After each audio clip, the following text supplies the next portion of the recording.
Fuel on the fire, why oil companies are profiting as the world gets dangerously hot.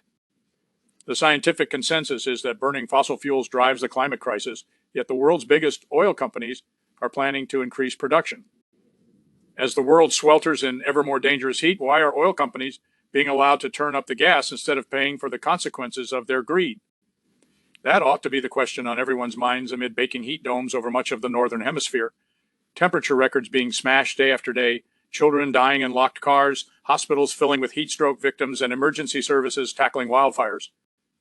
There is no doubt that oil, gas, and coal companies already bear a disproportionate share of the blame, yet have a financial incentive to further disrupt the climate. These perverse incentives will continue unless their generous government subsidies are replaced with windfall taxes.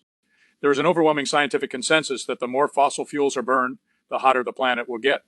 The latest attribution study concludes that the most severe and widespread heat wave to have ever affected this larger region of Europe could not have happened without human-caused climate change. Yet big oil is planning to make a bad situation worse because more fuel burning means bigger bucks. A recent surge in profits, thanks to high oil prices driven by wars in the Middle East, including Iran, is going to be followed by a splurge in investment in new wells. A new analysis shows petroleum companies are racing one another to extract more oil and gas from the ground. Shell, ExxonMobil, Chevron, and 7 other publicly listed firms aim, on average, to increase production by 14% between 2024 and 2030, according to the Climate Transition Center at the London School of Economics and Political Science, LSE. More fuel is the last thing an already overheated world needs. It pushes the planet in the opposite direction from the goals set by the Paris Climate Agreement, to which many of these companies promise to align themselves. To limit global heating to between 1.5 degrees Celsius and 2 degrees Celsius by 2100, oil output needs to fall this decade. The current planned expansion is much worse than the International Energy Agency's gloomy business-as-usual scenario, which envisages a 5.9% increase in oil and gas production this decade, leading to a catastrophic 2.9 degrees Celsius global temperature increase by the end of the century. The IEA could not have put this more clearly. To align with the Paris Agreement's goal of keeping global heating well below 2 degrees Celsius, there can be no new long-term oil and gas exploration or development projects. So why do fossil fuel companies plan to pump more than ever? Because their executives are forced to operate in a different universe, where the ethical compass is set to maximizing shareholder value rather than maintaining the habitability of the planet. To maintain this perverse situation, investors and supporters in the media have grabbed power and changed the global climate debate. 6 years ago, the petroleum business was on the defensive. Greta Thunberg and climate strikers were marching against fossil fuels on streets around the world. OPEC bosses warned these protests were the greatest threat the industry had ever faced because oil executives were being challenged by their own children in their own homes. Momentum was growing for change. Numerous governments had set net zero decarbonization targets. Financial institutions committed themselves to more ambitious environmental governance targets. View image in full screen. The movement against fossil fuels, spearheaded by Greta Thunberg, has lost ground as energy companies have backtracked. Some oil companies, mostly in Europe, aligned themselves with the Paris Agreement.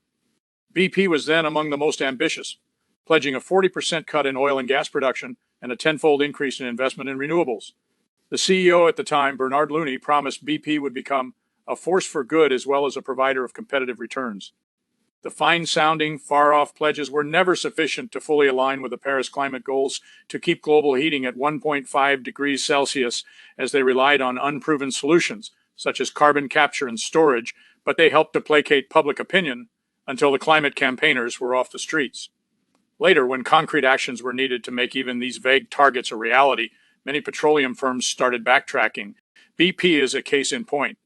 Looney was forced out in 2023, the same year as the company watered down its 40% fossil fuel cut to 25%. 2 years later, it announced a strategic reset, slashing renewable energy investments by $3 billion and increasing oil and gas spending to $10 billion each year. The current CEO, Meg O'Neill, has continued this retreat from low-carbon investments with a strategy of simpler and stronger that is in effect a return to petro business as usual. Shareholder value rather than social and environmental responsibility is now the company's priority. So while the world burned and conflicts raged, BP's profits more than doubled in the last quarter.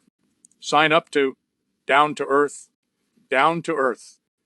It is a similar story elsewhere. The 6 European oil majors increased their combined profits in the same period by 43% to the highest level, $22 billion since 2022. Most have backtracked on green energy commitments in recent years, and ramped up production plans. Norway's state oil company, Equinor, has lifted its oil and gas output target by 6% by 2030. Brazil's Petrobras is aiming to supply 21% more oil by 2030. Almost every country and company, it seems, is racing to produce the last barrel of oil. In the U.S., by far the world's biggest oil and gas producing nation, pumping more than Saudi Arabia and Russia combined, many petroleum companies did not even bother making low carbon commitments in the first place. With Donald Trump's administration working in their interests, they have political cover to increase production, Exxon by a staggering 25% and Chevron by 15% by 2030, and expand markets by whatever means necessary. Meanwhile, their investors and supporters are nudging Europe in the same direction through shareholder activism or by funding for far-right politicians and think tanks campaigning against net zero policies. Pump jacks in the Belridge oil field in McKittrick, California. Oil prices have soared, driven by conflict in the Middle East.